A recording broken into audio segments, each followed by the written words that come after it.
Muy buenas tardes, son ahora las 6:03. La carrera de Relaciones Internacionales se siente muy complacido el día de hoy por iniciar nuestra eh,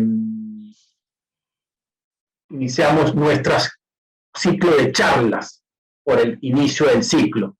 Como es costumbre, tenemos siempre por inicio a una conferencia magistral. Esta vez tenemos la suerte que nuestro amigo y profesor y doctor Andrés Servín ha aceptado amablemente darnos una conferencia sobre Ucrania. Andrés es licenciado en antropología, tiene una maestría y un doctorado en ciencias políticas. Desde el año 98 es presidente ejecutivo de la Coordinadora Regional de Investigaciones Económicas y Sociales, CRIES, un think tank argentino. Es co-chair de la sección de Asia y las Américas Latin American Institute Association. Es consejero del Consejo Argentino de Relaciones Internacionales, CARI. Es miembro del Valdais Club de Rusia. Es miembro del Chatham House de Londres, Gran Bretaña. Ha sido director de Asuntos del Caribe del Sistema Económico Latinoamericano, CELA, profesor invitado en varias universidades, director de la revista Pensamiento Propio y conductor del Anuario de la Integración de América Latina. Ha publicado libros, entre ellos el último, Euroasia de América Latina, columnista del diario El Clarín y Perfil, y la verdad que podemos seguir hablando de nuestro amigo Andrés Servín, pero el tiempo queda corto y lo que realmente quería era esta breve presentación para pedirles el día de hoy a nuestro querido ponente, Andrés, que nos haga una visión sobre Ucrania, orígenes y escenario. Andrés, nuevamente, muchísimas gracias a ti por estar siempre apoyando a la joven carrera de Relaciones Internacionales. Sabes que esta es tu casa, te queremos ver por aquí pronto, vamos a ver cómo nos encontramos, pero bueno, virtualmente, gracias a la tecnología, estamos juntos en este momento. El foro está abierto para ti, bienvenido y muchísimas gracias. Bueno, buenas noches y muchísimas gracias, Rafael, por la invitación. La verdad que para mí siempre es un placer, pero particularmente hoy, que sé que ha habido muchas dificultades en Lima para movilizarse y atender a este tipo de eventos por las circunstancias que está viviendo Perú en esta coyuntura. Así que muchísimas gracias por asistir, así sea obviamente en forma virtual, pero probablemente con ciertas dificultades por lo que se está produciendo en Perú, que esperemos que tenga un desenlace feliz. Desde luego, gracias por la presentación, Rafael. En realidad, basta con decir que yo me dedico a los asuntos internacionales y trato de analizar de la manera más objetiva y equilibrada los distintos temas, y que bueno, para eso tengo una cierta formación. Pero bueno, nunca está de más que ese pequeño argentino que uno siempre lleva dentro, es decir, el ego, se lo masajea un poquito, ¿no? Así que todo está muy bien. Bien, mire, yo en realidad no quiero hablar de Ucrania de lo que hablan todos los medios. Ustedes prenden la televisión y en cualquier noticiero nacional, local, internacional, van a enterarse de cosas tremendas, dramáticas, horrorosas, de posiciones de un lado y del otro, de percepciones distintas, pero hay dos hechos que me parecen sí que hay que tener muy claro y que son totalmente condenables. Una es la violación al derecho internacional que implicó la agresión de Rusia a Ucrania, y dos, el desastre humanitario, la catástrofe humanitaria que esto ha traído con toda una serie de secuelas, particularmente sobre los civiles y las víctimas que ha producido en la población civil esta situación.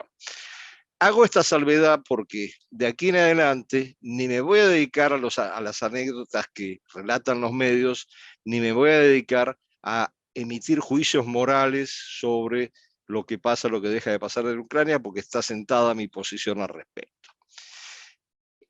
Y en realidad lo que creo que como estudiantes de relaciones internacionales, lo que hay que desarrollar, y es fundamental, particularmente en América Latina, es la capacidad de poder tener de poder hacer un análisis lo más equilibrado, lo más objetivo, lo más ecuánime posible de por qué pasan las cosas, cómo se desarrollan y hacia dónde pueden conducir en el marco de lo que es el sistema internacional. Y esto es fundamental porque si no nos convertimos en comentaristas de los medios, ya sea en la televisión o en los medios escritos, y no en analistas como tales, para lo cual nos estamos formando y que es fundamental, no solamente para nuestras respectivas carreras, sino porque América Latina demanda de una comprensión de lo que pasa en el sistema internacional. Demanda de esa comprensión porque no hemos aprendido todavía a utilizar el sistema internacional a nuestro favor. Y todavía estamos en un marco de una gran fragmentación, una gran atomización en la región, con una incapacidad de recuperar una voz que antes teníamos en algún momento en el sistema internacional y viviendo en una situación prácticamente periférica desde el punto de vista de la dinámica internacional. Ahora, dicho todo esto, ¿por qué lo planteo? Lo planteo porque necesitamos entender que estamos viviendo en los últimos 10 años, probablemente las 2 últimas décadas, un proceso de transición muy importante del sistema internacional. Y el proceso de transición del sistema internacional consiste en que lo que antes era un mundo predominantemente unipolar, con un liderazgo, una hegemonía de Estados Unidos como el actor preponderante, empieza a hacer agua. Y el sistema que lo respaldaba, o que había sido promovido, el sistema liberal internacional, con las distintas instituciones y mecanismos multilaterales, también entra en crisis. ¿Por qué entra en crisis? No porque solamente haya una dinámica interna de mayor o menor debilitamiento desde el punto de vista político, económico de Estados Unidos, que es un punto a discutir hasta dónde llega y cuándo puede llevar realmente a algún tipo de declive de Estados Unidos como potencia, sino porque ha habido cosas que han pasado en torno a Estados Unidos y al mundo atlántico que han cambiado la configuración del mundo. El punto más importante de entender es que solamente cuando empezamos a ver los números, la dinámica comercial y la dinámica financiera se ha trasladado a otro epicentro. Del Atlántico ha pasado al Asia-Pacífico, y en el Asia-Pacífico están emergiendo una serie de actores que impulsan una dinámica geoeconómica mucho más acelerada comparativamente con lo que ha venido pasando en el mundo atlántico. Esto no quiere decir que el mundo atlántico se haya acabado, sino que el eje, el epicentro de la dinámica internacional progresivamente se ha desplazado del mundo atlántico al mundo del Asia-Pacífico. Y esto implica dos cosas, a mi manera de ver. Una primera, muy importante, es que en ese proceso emergen nuevos actores con una demanda por tener su propio espacio y eventualmente ser actores protagónicos en el sistema internacional, y disputan la hegemonía de Estados Unidos. Es decir, que hay una transición hegemónica importante, y esto implica una reconfiguración de las relaciones de poder a nivel internacional. Los ejemplos más patentes, más evidentes, pero hay otros, se dan evidentemente entre Estados Unidos y China en una disputa geoestratégica creciente, y ahora en este momento entre el mundo occidental y Rusia. Pero el otro elemento que no hay que perder de vista es que junto con esto se produce un reordenamiento del sistema internacional y empieza un cuestionamiento de las reglas y de los valores muchas veces que había impuesto el mundo occidental, en función de la aparición de estos nuevos actores que tienen percepciones distintas sobre el sistema internacional, que tienen intereses distintos, que aspiran a tener un papel mucho más significativo en el sistema internacional, y que en algunos casos utilizan los mecanismos existentes y las instituciones multilaterales, y en otros no. En otros prefieren responder más a una lógica del poder que a una lógica de carácter económico-financiero en donde se utilizan esos espacios. Y aquí obviamente hay una comparación muy clara entre dos actores emergentes fundamentales, que son China por un lado, que si bien cuestiona y plantea una revisión del sistema internacional en su competencia con Estados Unidos, lo hace sin cuestionar de fondo la globalización y los mecanismos de gobernanza financiera global. China más bien lo que ha ido haciendo es ir penetrando en los distintos organismos financieros internacionales, asumiendo un papel cada vez mayor, pero a la vez generando nuevos espacios financieros, como distintas instituciones económicas y financieras, como los bancos que ha ido generando, entre ellos el Banco de Inversión e Infraestructura de Asia, el Banco de Desarrollo, que son mecanismos que utiliza China para su propio proyecto de protagonismo internacional o de proyección internacional a largo plazo. Y esto es importante de entender porque China se ha hecho parte, a través de su ingreso particularmente en la Organización Mundial del Comercio, de la dinámica internacional, pero la cuestiona seriamente, cuestiona la percepción estadounidense, cuestiona la visión occidental y en esta coyuntura en especial cuestiona el rol de la OTAN en el caso de lo que está pasando en Ucrania. El otro ejemplo, que no responde a una lógica tan geoeconómica como la que impulsa China, sino más bien una lógica de poder, es el ejemplo de Rusia. Rusia no ha utilizado los mecanismos existentes en el sistema internacional, ya sea porque no ha podido o porque no lo han dejado, y ha recurrido estrictamente a la aplicación del poder, de la fuerza militar, para resolver un tipo de agravio que percibe que es un agravio que no que Occidente va a seguir perpetrando contra los intereses rusos. Entonces, estoy citando 3 o 4 actores relevantes en este momento, pero hay otros. Estamos hablando de Estados Unidos, estamos hablando de la Unión Europea, que no termina de definir tampoco claramente cuál va a ser su orientación dentro de un sistema multipolar. Estamos hablando de Rusia, que ha optado por el poder de las armas para imponer sus criterios, y estamos hablando de China, que tiene un proyecto geoeconómico muy ambicioso. Pero también hay otros actores. Estamos hablando de la India, que es un actor poderosísimo, no solamente por su tamaño geográfico y demográfico, sino porque realmente se ha convertido en una máquina económica muy importante que empieza inclusive a competir, pese a su interdependencia, con China. Estamos hablando de Irán, que tiene una identidad particular, pero que es decisiva como actor protagónico en el Medio Oriente y tiene un peso creciente en el sistema internacional. Estamos hablando de Israel, estamos hablando de Turquía. ¿Qué quiero decir con esto? Que estamos hablando de muchos actores, algunos de rango mayor, rango de potencia, otros de potencia media, pero que plantean una reformulación de cómo son las relaciones de poder en el sistema internacional y lamentablemente los mecanismos multilaterales, como es el caso de los distintos organismos y agencias de las Naciones Unidas y el Consejo de Seguridad en particular, no dan respuesta a esa reconfiguración. Entonces nos mantenemos en el marco de los organismos multilaterales en una especie de situación congelada en donde por fuera los distintos actores pugnan por imponer sus propios criterios.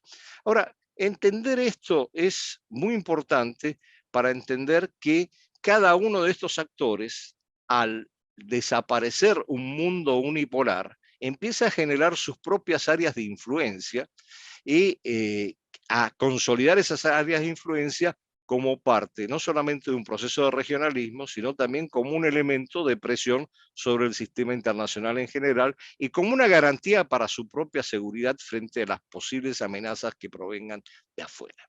Entonces, en este contexto es que si volvemos a ubicar a Rusia, lo que pasa con Rusia es que Rusia está muy preocupada por la amenaza que percibe por parte de la expansión sistemática de la OTAN, la Organización del Tratado del Atlántico Norte, hacia sus fronteras y la posible incorporación de Ucrania a la OTAN o a la Unión Europea misma, porque considera que eso amenaza su seguridad y de alguna manera considera que todo este proceso de expansión de la OTAN es un agravio a sus intereses desde que desapareció la Unión Soviética. Y aquí hago un pequeño paréntesis porque es muy importante, porque en estos días el presidente Biden dijo con mucho desparpajo y después medio que se retractó que había que producir un cambio de régimen en Rusia. Bueno, la concepción que tienen los rusos del cambio de régimen es que en realidad ellos fueron los que hicieron el cambio de régimen al hacer desaparecer la Unión Soviética y generar una democracia más o menos cleptocrática y asociada a una oligarquía corrupta, pero con sus propias características, y que de ninguna manera van a aceptar algún cambio de régimen, como muchos de los países a los que Estados Unidos en algún momento amenazó con imponer un cambio de régimen. De ninguna manera van a aceptar que ese cambio de régimen venga de afuera. Este es otro elemento también a considerar en esta ecuación extremadamente compleja de lo que está pasando en Ucrania, y por qué Rusia decide tomar ese rol de una manera brutal, si ustedes quieren, de invadir Ucrania y efectivamente garantizar de esa manera, dentro de lo posible, que Ucrania no se convierta, como lo denominó alguien, en un portaaviones occidental a la puerta de Rusia, dispuesto a mandar misiles en cualquier momento. Yo estoy hablando de percepciones mutuas en esto, para que entendamos que aquí no hay ni justos ni pecadores, más allá de los juicios, insisto, morales que nosotros podamos tener sobre la guerra en sí, lo que está aconteciendo en la guerra y quién es culpable o deja de ser culpable. Aquí, dentro de la dinámica del sistema internacional, hay una pugna por el poder, y esa pugna implica la generación de dos escenarios posibles. O vamos hacia un mundo multipolar con muchos actores que van generando sus áreas de influencia y tienen capacidad de incidencia sobre el sistema internacional, o vamos hacia un mundo definitivamente bipolar, que no es el mismo que el de la Guerra Fría, en donde la disputa geoestratégica entre China y Estados Unidos va a ser el eje ordenador del sistema internacional. Y aquí hay algo que está pasando que muchas veces en Occidente perdemos de vista. Junto con la Alianza Atlántica, la restauración un poco de la relación después de la administración Trump, de la administración estadounidense con sus aliados europeos, la asignación de una misión finalmente a la OTAN, que había sido desdibujada después de la desaparición. Recuerden que la OTAN se formó justamente para enfrentar el Pacto de Varsovia y a la Unión Soviética. Desaparece la Unión Soviética y la OTAN sigue ahí, todavía sin saber muy bien para qué está, pero expandiéndose. Junto con eso, lo que pasa del lado occidental es que sí hay y esto fue parte de una política explícita por parte de la administración Biden, hay una restauración y un fortalecimiento de los vínculos atlánticos en función de un escenario de guerra que se está produciendo en el ámbito europeo. Pero cuidado, aquí tengamos en cuenta algo muy importante, y es que los más comprometidos en esta situación son los europeos, con sus disidencias, a veces con marcados desacuerdos, y no Estados Unidos, que de alguna manera puede manejar esta situación desde lejos en el marco de esta alianza, y obviamente está sustentando la OTAN y el apoyo a el gobierno ucraniano. Ahora, ¿qué es lo que está pasando del otro lado? Y no me refiero solamente a Rusia, pero ya voy a atacar ese tema, sino del lado no occidental. Y eso es lo que conocemos poco, porque nosotros en América Latina, como decía un politólogo francés, Alain Roquier, decía, somos el extremo occidente. Y somos el extremo occidente porque también estamos en la periferia, pero somos occidente y pensamos y miramos lo que pasa en el mundo muchas veces con los ojos occidentales. Entonces dejamos de ver lo que pasa del otro lado. Y cuando digo lo que pasa del otro lado, ¿qué está pasando en el Indo-Pacífico, en Asia-Pacífico, en Eurasia? Y aquí hay una dinámica que se ha venido desarrollando también en los últimos 20 años, en donde en el espacio euroasiático prácticamente lo que ha sucedido es que se ha ido configurando un entramado institucional de distintas organizaciones, de todo, principalmente en principio, valga la redundancia, en principio orientado a asegurar la lucha contra el terrorismo, los fundamentalismos religiosos en general, pero también progresivamente a consolidar un espacio comercial, económico en general y en particular financiero. Y voy a abundar en esto porque es muy importante entender Eurasia frente a lo que pasa en Occidente, y no solamente en términos de regímenes democráticos versus regímenes regímenes iliberales, sino en términos de cómo se está configurando un polo distinto en el ámbito euroasiático en general. En el ámbito euroasiático, no voy a tener tiempo para extenderme mucho, pero hay que entender que Rusia y China, desde hace 20 años, crearon una institución muy poderosa que pesa mucho en la dinámica regional, que es la Organización de Cooperación de Shanghái. No es casual que los dos idiomas oficiales de la Organización de Cooperación de Shanghái, donde participan los países de Asia Central, Mongolia, y ahora les voy a añadir algunos más, los dos idiomas oficiales sean el mandarín y el ruso. La Organización de Cooperación de Shanghái se creó para luchar contra los tres males que justamente son estos: el fundamentalismo religioso, el terrorismo y otras formas de acción ilegal que atenten contra la seguridad de los estados de la región. Pero progresivamente la organización ha ido incorporando a otros países, y los primeros que entraron de una manera con bastante peso han sido la India y Pakistán primero, y más recientemente Irán. Con lo cual, este espacio euroasiático además tiene otra característica, que con la salida de Estados Unidos de Afganistán, prácticamente Estados Unidos y Occidente, más allá de las relaciones comerciales, no tienen una presencia estratégica en el espacio euroasiático. Y esto se ha montado sobre la base de una convergencia estratégica entre Rusia y China, que nadie sabe cuánto va a durar, pero que en este momento está muy activa. Esta convergencia estratégica implica, primero, que tiene una posición antioccidental común. No siempre votan de la misma manera en el Consejo de Seguridad, pero hemos visto que en la situación de Ucrania, China se ha abstenido de condenar a Rusia, y el otro que se ha abstenido, los otros dos países que se han abstenido de condenar a Rusia, uno ha sido la India y otro ha sido Arabia Saudí, los Emiratos Árabes, perdón.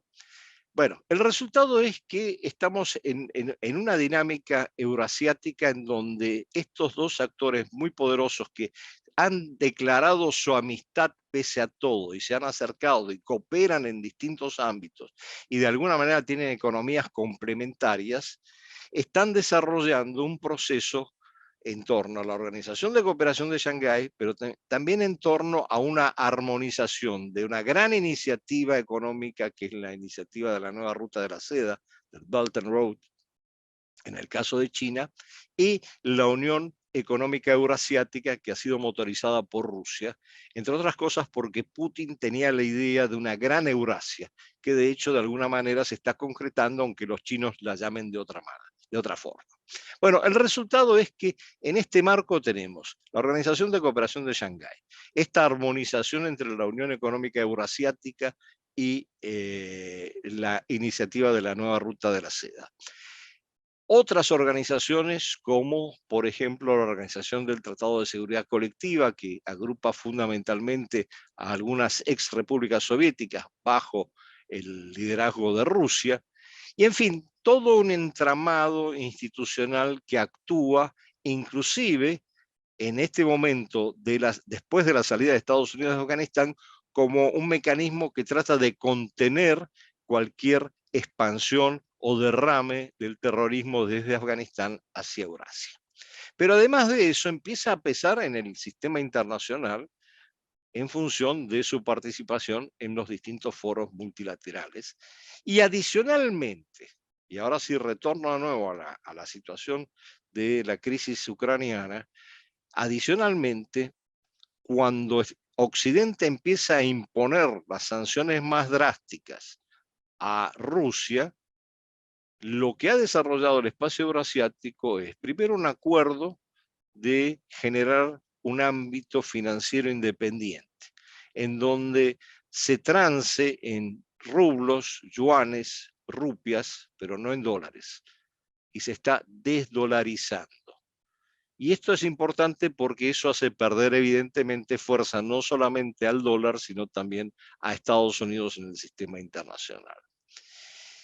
En este contexto, y hecha esta explicación muy breve y muy simplificada, desde luego, lo que es la dinámica euroasiática, vemos que hay como dos contrapesos en el sistema internacional y que cada una de las partes en conflicto, directa o indirectamente en Ucrania, pertenecen a uno o pertenecen al otro, más allá de que las condenas o no de lado y lado sean más o menos drásticas. Pero el tema es que esto nos lleva a otra situación muy importante que siempre perdemos de vista, y es que lo que todos consideraban iba a ser el epicentro del conflicto, de un conflicto de carácter mundial, o por lo menos que podía dar origen a un conflicto de carácter mundial, era el área del Indo-Pacífico. ¿Por qué? Porque desde la administración Trump se retomó una vieja idea de una estrategia del Indo-Pacífico, de un cuadrilátero de seguridad que incluía, aparte de Estados Unidos, a la India, a Australia y a Japón, y que después adicionalmente generó lo que es el AUKUS, que es un pacto militar clara, lisa y llanamente, entre Estados Unidos, Gran Bretaña y Australia, que estaban orientados fundamentalmente a la contención de la proyección china en lo que es el espacio del Indo-Pacífico, del sudeste asiático, y particularmente en el mar meridional de la China y particularmente en relación a Taiwán. Todo el mundo consideraba que en ese marco era donde se iba a producir la primera confrontación, no en el escenario europeo como se produjo hace un mes y pico, sino que allá se iba a concentrar, entre otras cosas, porque si bien desde el punto de vista estratégico de la seguridad, Estados Unidos está muy claro que quiere mantener una presencia y un control de esa zona para contener a China, lo cierto es que desde el punto de vista económico y financiero, particularmente a través de este mega acuerdo que es el RCEP, China ha adquirido un peso y una presencia decisiva en el ámbito asiático, y llamativamente en el RCEP, si no me equivoco es Regional Comprehensive Economic Partnership, en este RCEP no participa la India, no participa Estados Unidos. Entonces, hay como varios niveles también en todo este proceso que les estoy comentando de interacción. La interacción en términos estratégicos militares, la interacción en términos económicos, dentro de los términos económicos, la interacción financiera, y para rematarlo tenemos también una competencia tecnológica que está asociada con la interacción financiera, como es la competencia por la imposición de ciertos avances tecnológicos, como en el caso del 5G y la compañía Huawei, en el caso de China. Entonces, como ustedes entenderán, en este marco hay espacios en donde cada uno de los actores o las potencias más relevantes tratan de asegurar sus áreas de influencia.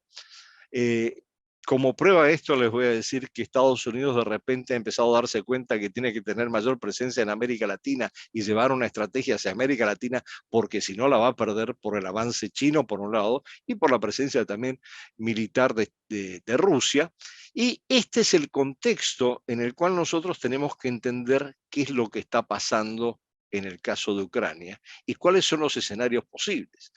Es evidente que la lógica de poder de Putin contrasta con esta lógica de la globalización que podía haber generado todo este sistema y los cambios que se pueden producir, al punto que algunos dicen que va a haber una desglobalización después de este punto de inflexión que es la guerra en Ucrania.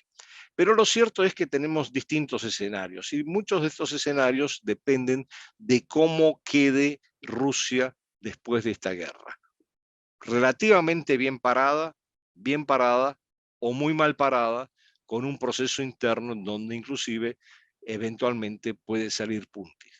Yo tengo mis dudas que esto se pueda producir a corto plazo, porque Putin ha venido desarrollando una estrategia muy clara de contención y represión de la oposición desde hace unos años. Ahora prácticamente no hay medios independientes actuando en Rusia, no hay partidos independientes, no hay una oposición, pero a la vez se ha apoyado en un sector fundamental dentro de Rusia, que es el sector de seguridad, los silaviki, que es el sector más fuerte, inclusive a costa de que las sanciones occidentales pegaran al sector de los oligarcas, que también era un parte muy importante del conglomerado de poder en torno a Putin. Por lo tanto, nosotros no sabemos cómo se va a desarrollar ni el futuro de Putin, ni la situación de Rusia, porque estamos en pleno proceso de la guerra y todavía no se vislumbra muy claramente, a mi manera de ver, ni el cese al fuego ni algún tipo de acuerdo,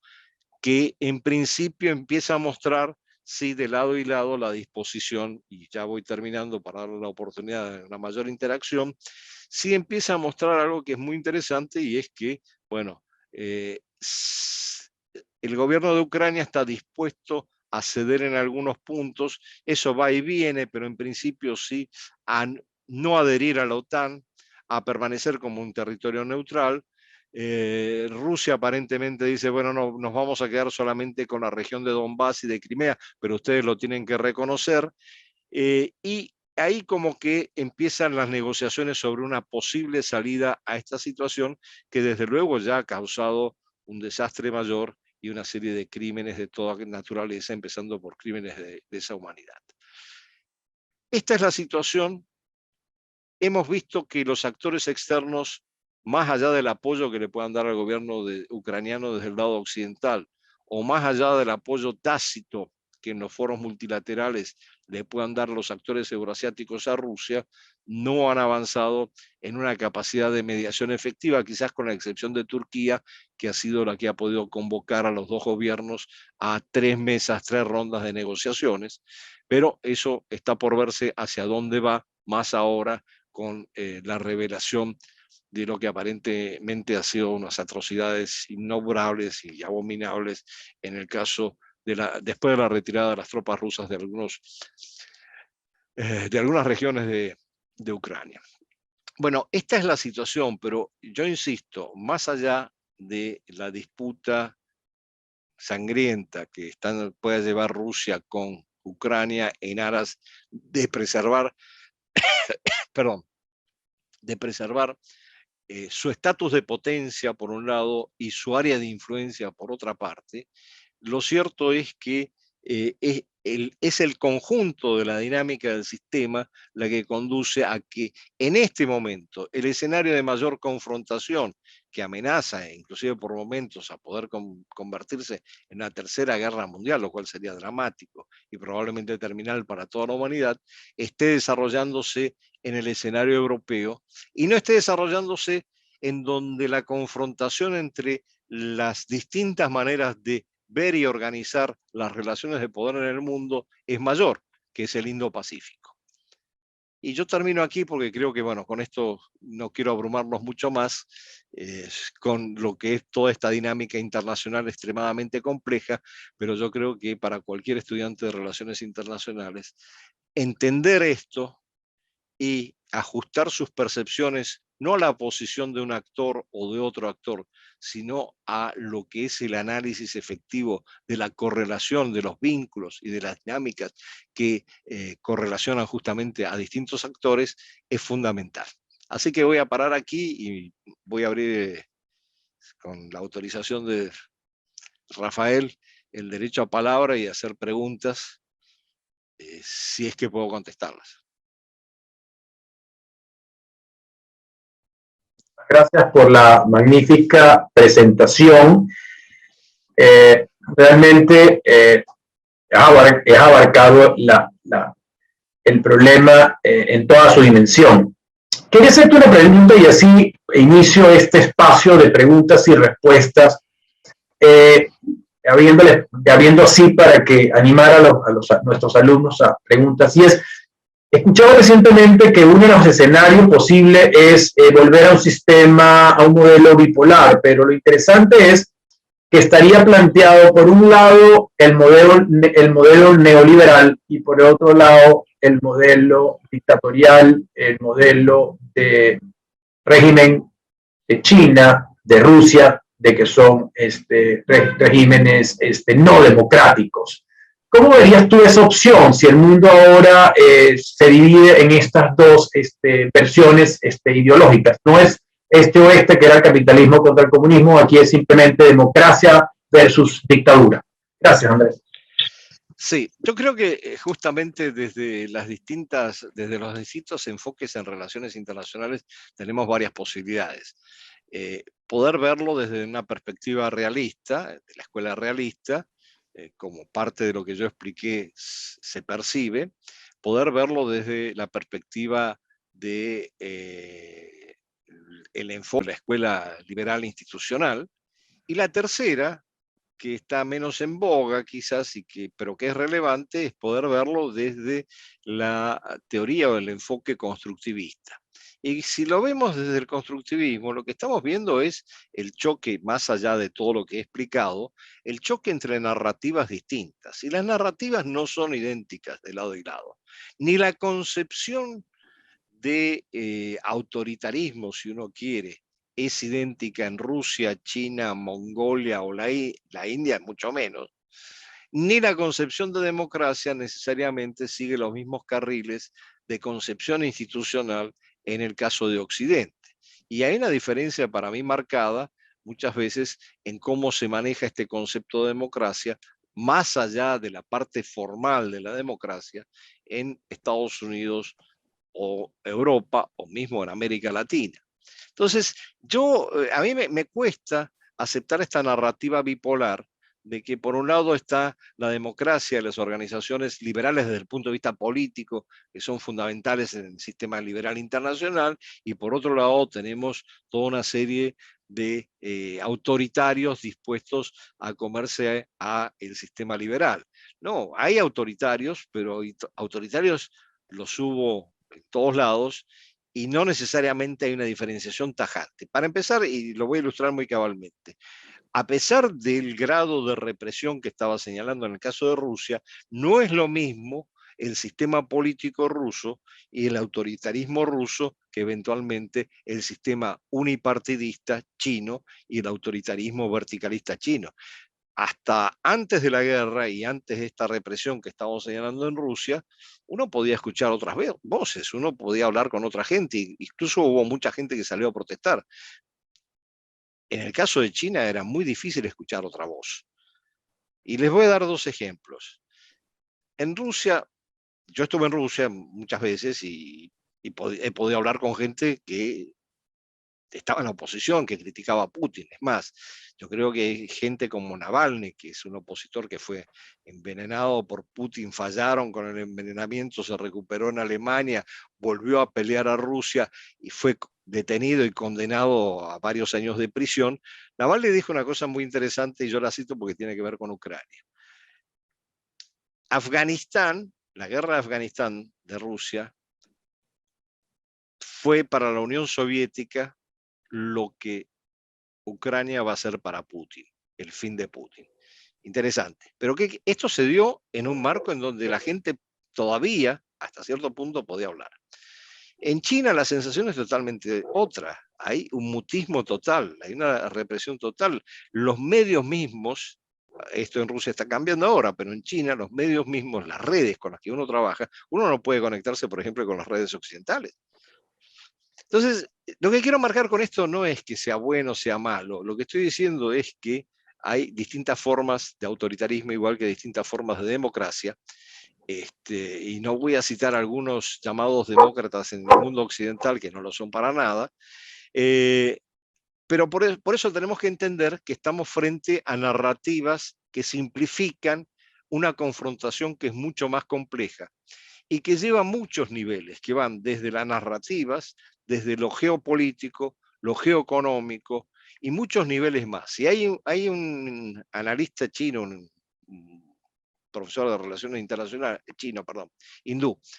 indio, de relaciones internacionales en Estados Unidos, que se llama Amitra Facharia, que plantea un mundo multiflex, es decir, que hay muchos niveles de interacción en este mundo tan complejo que hace muy difícil identificar formas bipolares o formas polarizadas, es decir, de aquí de un lado están estos, los blancos, y del otro lado están los negros, por no decir de este lado están los buenos y de aquel lado están los malos.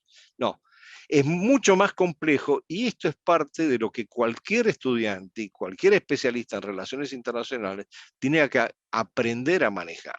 La complejidad de un mundo en transición que cada vez se presenta más incierto en su devenir. No sabemos si el punto de inflexión que significa la guerra de Ucrania, cómo va a marcar de aquí en adelante el sistema internacional en general y hasta qué punto va a llevar a una mayor o menor confrontación entre el sistema liberal internacional y los valores que lo respaldan y otras formas de percibir las relaciones internacionales, con lo cual no las estoy justificando, pero estoy diciendo que existen y posiblemente tengan una capacidad y un poder como para poder cuestionar las formas existentes del sistema liberal internacional. Gracias, Andrés. Tengo dos preguntas, te las voy a leer. La primera es, ¿cómo crees tú que Estados Unidos pueda aumentar su influencia en América Latina? ¿Es posible que pueda evitar la influencia de China y Rusia sin que se crea que se está metiendo en los asuntos internos de la región de América Latina? Si quieres te dejo eso y después paso a la segunda pregunta. Sí, vamos una por una, así Sí, no me acuerdo de las preguntas. Bien. Bueno, a ver, lo que pasa es que Estados Unidos en América Latina cometió un error garrafal después del 11 de septiembre del 2001. Es decir, priorizó otras regiones del mundo en su estrategia de política exterior y dejó prácticamente abandonada gran parte de América Latina, solamente privilegiando quizás la parte más cercana de México y Centroamérica. Y en ese contexto dejó vacíos. Y esos vacíos fueron progresivamente ocupados por China, desde el punto de vista económico, financiero, diplomático, y hasta cierto punto ya empieza a ser también militar.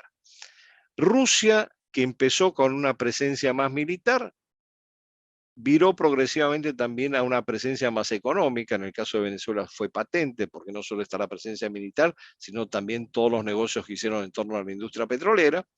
Pero lo que quiero decir con esto es que el upgrade que nos hizo el presidente Biden, que declaró que América Latina ya no era el patio trasero de Estados Unidos, sino el patio delantero, bueno, no nos ayuda mucho en el sentido de que haya una presencia más significativa de Estados Unidos, de la inversión norteamericana y del apoyo y la cooperación internacional que se espera de Estados Unidos en el caso de América Latina, más que nada por las características occidentales a las que respondemos nosotros y por la cercanía y el vínculo que históricamente tenemos con Estados Unidos. Y que fue, insisto, los espacios que dejó Estados Unidos lo ocuparon otros. Y estamos hablando de lo más evidente, China y Rusia, pero también hay otros, Irán, Turquía, la India, desde el punto de vista económico, también han venido ocupando espacios que Estados Unidos de alguna manera trató con negligencia. Gracias, Andrés. La siguiente pregunta es, ¿se debería tolerar esa restricción impuesta a Ucrania de afiliarse a las organizaciones que desea por presión de Rusia? Al posicionarse esta es una posición de superioridad gracias al uso de la fuerza o se debería ceder ante la expectativa de paz? Bueno, es lamentable que hayamos llegado al punto del uso de la fuerza por parte de Rusia. Insisto, yo condeno la agresión de Rusia a Ucrania. Pero lo que pasa es que hay que analizar el proceso previo.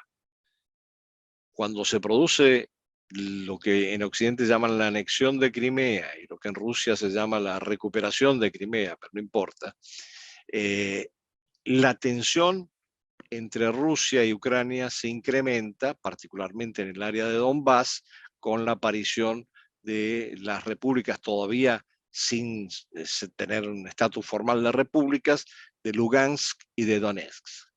Entre el 2014 y el 2015, con la garantía de Francia y Alemania, se firman dos acuerdos, los acuerdos de Minsk. Los acuerdos de Minsk, teóricamente, estamos hablando de 2015, tenían que llevar, primero, al cese al fuego entre ucranianos y los sectores prorrusos de Lugansk y de Donetsk. Segundo, a una reforma política en Ucrania que permitiera que estas repúblicas se incorporaran como repúblicas semiautónomas en el sistema ucraniano, sistema político ucraniano. Y tercero, que garantizara de alguna manera que Ucrania no iba a volcarse a una incorporación a la OTAN. Esto quizás estaba más desdibujado, pero todo el proceso como se estaba planteando en los acuerdos de Minsk daba pie para que hubiera una solución negociada y pacífica, a pesar de que hubo como 14.000 muertos en la zona del Donetsk en los tiroteos regulares entre las tropas ucranianas y las tropas de Lugansk y Donetsk. Lo que pasó es que con los cambios de gobierno en Ucrania, y particularmente después de la asunción del presidente Zelensky, al principio se logró el cese al fuego, después se rompió el cese al fuego, pero nunca se avanzó en las reformas políticas necesarias como para convertir a Ucrania en un actor, digamos, más neutro dentro de la posible confrontación entre Rusia y Occidente. Y este es el detonante que utiliza Putin haciendo su propio cálculo con respecto a la debilidad de Estados Unidos. Ahora, desde mi punto de vista, dada la situación, más allá de los argumentos históricos y culturales y lingüísticos que ahora han sido destruidos, aniquilados prácticamente por esta guerra, lo que yo creo es que si Ucrania no asume una posición de neutralidad garantizada por actores de ambos lados, bueno, es muy difícil que Rusia no siga con el proceso de guerra y de destrucción, más allá de que tenga las capacidades o no, este es otro punto a evaluar.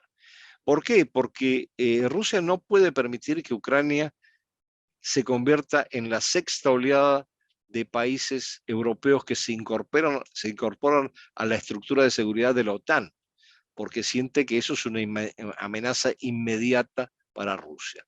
La solución de la neutralidad, que es parte de lo que se está negociando ahora en estas tres conversaciones que se han venido desarrollando, imitaría hasta cierto punto el modelo de Austria, que no está en la OTAN, de Finlandia, que tampoco está en la OTAN, y de Suecia, que tampoco está en la OTAN, y que tienen asumen posiciones neutras y tratan de no estar ni de un lado ni del otro. Gracias, Andrés. Voy a leer la última pregunta porque quiero respeto de una hora de conferencia. Es, ¿cómo con respecto al futuro en corto plazo de la ONU y la cuestión de la viabilidad del orden liberal internacional? ¿Es posible que el derecho de veto esté a punto de caer? ¿El eventual ascenso de China en la hegemonía traería una agenda global liberal? ¿Qué respondería a un ascenso de las civilizaciones no occidentales contra las occidentales? Son tres preguntas, ¿no? Esto es prácticamente un bombardeo. Pero bueno, vamos a ver. A ver. Primero que China, muy sutil y hábilmente, no busca la destrucción por entero del sistema liberal internacional, lo que busca es beneficiarse con él. Entonces, en principio, cada vez que hace una declaración oficial, el gobierno chino recurre a la remanida frase de que hay que luchar por la estabilidad, por garantizar la estabilidad y la paz mundial, lo cual parece, ustedes ven cuando eligen a una Miss Universo y le preguntan qué es lo más importante para ella, dice, para mí lo más importante es la paz mundial. Bueno, pareciera que hubiera un paralelismo en esto en cuanto al gobierno chino, en el sentido de que no quiere romper las estructuras existentes, por lo menos hasta el momento que no esté preparado. Y el momento para estar preparado es completar los objetivos de desarrollo que se ha planteado para el año 2050, entre otras cosas, y que son fundamentales para realmente garantizar una población relativamente satisfecha desde el punto de vista material en China. Ahora bien, la capacidad de veto, es decir, yo en este momento y después de lo que ha acontecido en Ucrania, en donde realmente las Naciones Unidas jugaron un papel, a ver, no diría nulo, pero insignificante, porque cada vez que se reunía el Consejo de Seguridad, obviamente con uno o dos vetos, ya era imposible, un veto y una no condena, era imposible arrinconar a Rusia en el Consejo de Seguridad. En la Asamblea General también no es vinculante la decisión de la Asamblea General, y por más que hubiera mayoría condenando a Rusia, no era suficiente. Entonces, los mecanismos multilaterales, particularmente los relacionados con la Organización de las Naciones Unidas, hoy en día no tienen la relevancia que se esperaba en el marco del sistema liberal unipolar, donde sí hacían valer su peso los otros miembros del Consejo de Seguridad y los actores occidentales. Entonces, yo creo que las Naciones Unidas, con las deficiencias del caso, va a permanecer donde está, los funcionarios de las Naciones Unidas van a seguir percibiendo salarios astronómicos a costa de nuestros bolsillos, de aquellos que pagamos impuestos en nuestros países y estos le pagan a las Naciones Unidas, pero los resultados van a ser ínfimos en la misma medida en que también hay una cautela excesiva, yo diría, muy particular de las Naciones Unidas y de sus funcionarios a la hora de establecer algún tipo de compromiso para resolver situaciones de crisis o de guerra. Y eso lo hemos visto en muchas de las operaciones de paz precedentes que presenciaron masacres y no intervinieron. Operaciones de paz justamente promovidas o mantenidas por las Naciones Unidas. Andrés, ya vamos a concluir, pero quería, antes, sin darte las gracias, aprovechar para hacerte una última pregunta, pero ya básicamente, como experto de Eres América Latina. ¿Cómo ves América Latina en este momento del siglo XXI, en la construcción del nuevo orden? ¿Cómo, cómo es muy difícil visualizar o predecir? Más fácil es analizar, pero la reflexión viene si nos acordamos en el 45, cuando hablábamos de los derechos humanos, América Latina ya tenía la OEA y tenía la carta de la OEA. Entonces, ya América Latina estaba, llamemos, en la punta de los avances del 45. Así es, Hoy así en es. día estamos en un momento de transición y estamos en el lado negativo. ¿Qué opinas? ¿Cómo visualizas? Y ya con esto concluimos. Bueno, yo creo que América Latina tiene una insignificancia estratégica, una irrelevancia estratégica en el sistema internacional que no se merece después de los aportes que hizo para el derecho internacional y distintas normas vinculadas al sistema internacional que introdujo en la década del 40 y del 50. Y no nos olvidemos los grandes juristas que tuvo América Latina, algunos de ellos premios Nobel de la Paz, para introducir ese tipo de normas. Hoy en día lo que tenemos es un continente fragmentado, atomizado, polarizado por razones ideológicas, en donde surgen algunos destellos de esperanza en la medida en que, como recientemente en Chile o probablemente en Colombia, se mantenga la institucionalidad democrática independientemente del signo de quien asuma el poder ejecutivo y eventualmente no caigamos de nuevo ni en una marea rosa ni en una marea de extrema derecha, sino más bien logremos establecer algunos tipos de consenso independientemente del signo ideológico de los distintos gobiernos, para construir algún tipo de respuesta colectiva frente a todo esto que describí que está pasando en el mundo y del cual además muchas veces inclusive se desconoce lo que está pasando.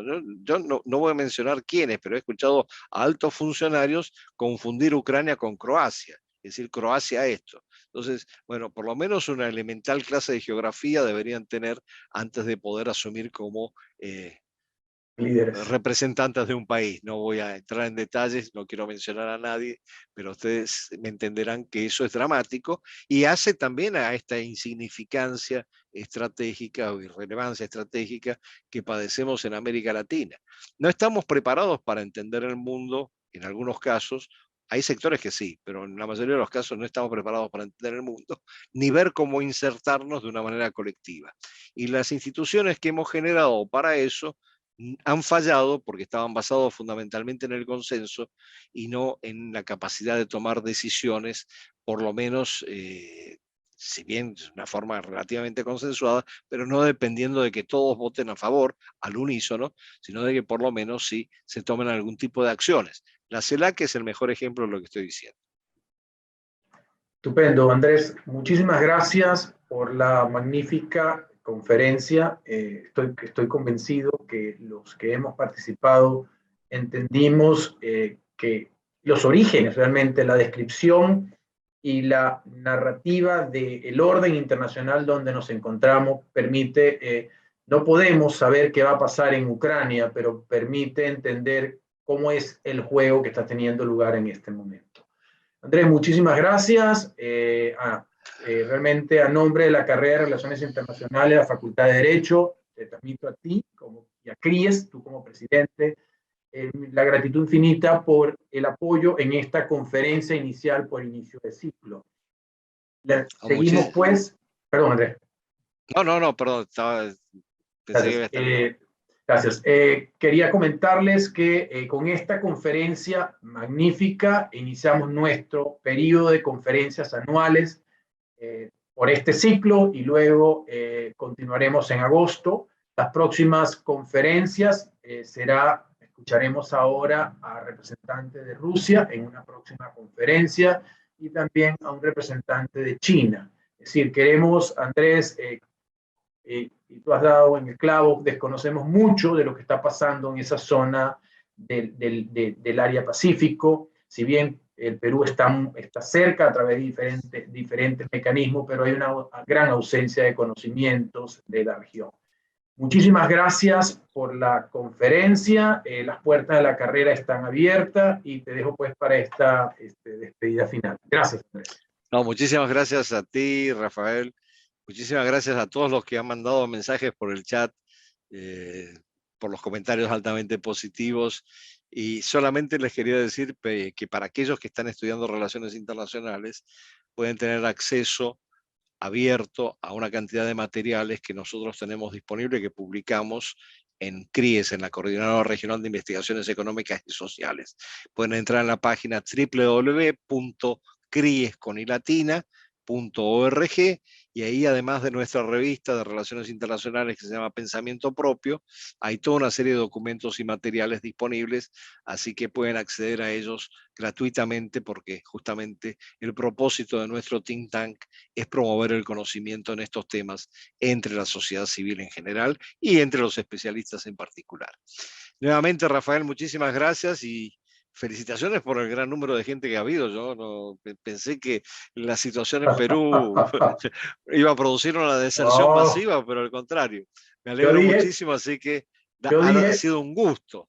Yo anuncié que el conferencista es de lujo, es decir, la clase realmente fue una conferencia no solamente para, como tú bien dijiste, no íbamos a hablar de la tristeza de lo que está ocurriendo en Ucrania, pero sí estamos analizando la realidad internacional de cómo se llegó a eso y en qué escenario nos encontramos hoy en día. Bien, para todos ustedes, muchísimas gracias igual por acompañarnos en el inicio de nuestro ciclo de conferencia. Andrés, un fuerte abrazo a ti y a la familia de Buenos Aires. Y bueno, ya saben, las puertas de esta carrera siempre están abiertas. Y a ustedes, muchísimas gracias por su participación. Y ha sido muy grato iniciar nuestro ciclo de conferencias con un magnífico expositor sobre un tema de una gran actualidad, sobre dónde estamos y hasta dónde andamos. Una feliz noche para ustedes y gracias por estar aquí en Relaciones Internacionales. Feliz día para ustedes. Gracias.